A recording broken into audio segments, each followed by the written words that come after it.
வெள்ளத்தில் மேந்தானா வீடு இடிஞ்சிருச்சா ஒரு 5000 கொடுத்து விடு, ஒரு 6000 கொடுத்து விடு, ஒரு 2000 கொடுத்து விடு, 1000 கொடுத்து விடு. இதெல்லாம் ஒரு ஆட்சி முறை, இதெல்லாம் ஒரு அணுகுமுறை, இதெல்லாம் ஒரு தீர்வு முறையா? 2500 கோடிக்கு செஞ்சிடலான்ற அதிகாரிகளே சொல்றாங்க. 2500 கோடி கொடுங்க. மக்களை பேரன்பு கொண்டு காதலிக்கணும். இதெல்லாம் ஒரு சாதாரண அடிப்படை கட்டமைப்பு. இது ஒரு அடிப்படை. இதை விட்டுட்டு நான் மழைநீர் கழிவுநீர் வழிந்து ஓட காவாவட்ட துப்புல நீ எதுக்கு மெட்ரோ போடுற? நான் கேட்டேன் உன்ட்ட மெட்ரோ. கீழே தண்ணி ஓட போடுறானா, நீர் ஓட காவாவட்டியானா, கார் ஓட ட்ரெயின் ஓட போட்டுக்கிட்டு இருக்கேன்னா என்னது இது? என்னது சொல்லுங்க?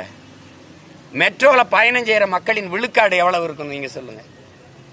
எல்லார் வீட்லயும் கார் இருக்கு, அது போக அரசு போக்குவரத்து இருக்கு, அது போக தொடர் வண்டி, ஏற்கனவே ட்ரெயின் இருக்கு, அது போக தானி இருக்கு. இப்ப அதுவும் இல்லாம மோட்டர் பைக்கிலேயே ஆட்டோ மாதிரி போய் இறக்கி விடுறது எல்லாம் வந்துட்டு. இப்ப இந்த மெட்ரோல எத்தனை பேர் போறான்? இதுவரை 62,000 கோடி ஒதுக்கியிருக்கேங்கிறீங்க. 2500 கோடிக்கு இந்த தண்ணி ஓடி போய் ஒரு விடுப்பா அப்படின்னா இந்த மாதிரி ஆட்சி எங்க பாத்திருக்கீங்களா தங்கச்சி? மக்கள் குடியிருக்கிறதுக்கு ஏதாவது ஏரி குளங்களை ஆக்கிரமிச்சா ஆக்கிரமிப்பு இடிக்கிற நீ பள்ளிக்கரணை ஏரியை குப்பையை கொட்டி ஆக்கிரமிச்சிருக்கிய. உன்னை என்ன வச்சு இடிக்கலாம்? புல்டோசர் வச்சு இடிக்கலாமா? எந்த அறிஞன் செய்வான்? எந்த அறிவாளி செய்வான்? மூளைங்கிற உறுப்பு இருக்கிறவனா செய்வானா? பள்ளிக்கரணை ஏரியை குப்பையை கொட்டி போடுவானா?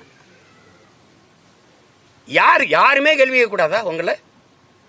எப்படி மக்கள் ஆக்கிரமிப்புன்னு இடிக்கிற நீ ஆக்கிரமிக்கும் போது என்ன பண்ணிக்கிட்டு இருந்த? கோமாலப்படுத்திருந்தியா?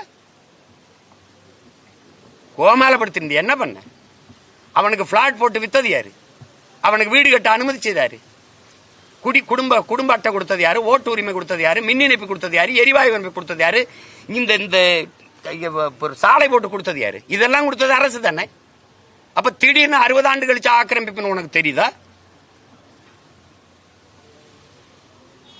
மழை இங்க இருந்து ஓடி போய் ஒரு இடத்துல தேங்குறதுக்கு 10 ஏக்கர் 2 ஏக்கர் 3 ஏக்கர் 4 ஏக்கர் 5 ஏக்கர்ல நீர் தேக்கங்களை குட்டையா வெட்டி நீரை கொண்டு சேமிக்க முடியாதா? இதை செஞ்சிருக்க முடியாதா? நீங்க என்னோட வாங்க. இருந்த கோயில் குளங்களை இவங்க மீன் குட்டை மாதிரி மீன் வளர்க்குற தொட்டி மாதிரி கட்டி வச்சிருக்காங்களா இல்லையா?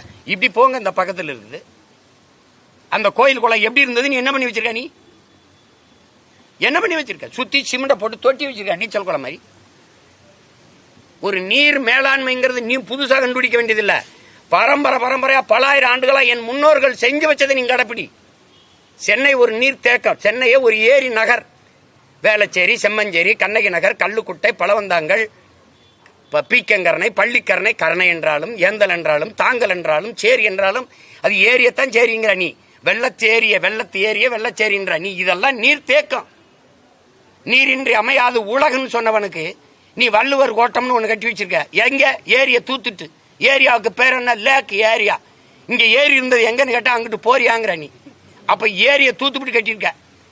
இது ஆக்கிரமிப்பு. இதை இடின்னு சொல்ற நீதிமன்றங்கள் எல்லாமே ஏரியில கட்டியிருக்கு. யார் என்கிட்ட பேசுவா? இப்ப நான் கூட ஒரு வழக்கு தொடுக்க போறேன்.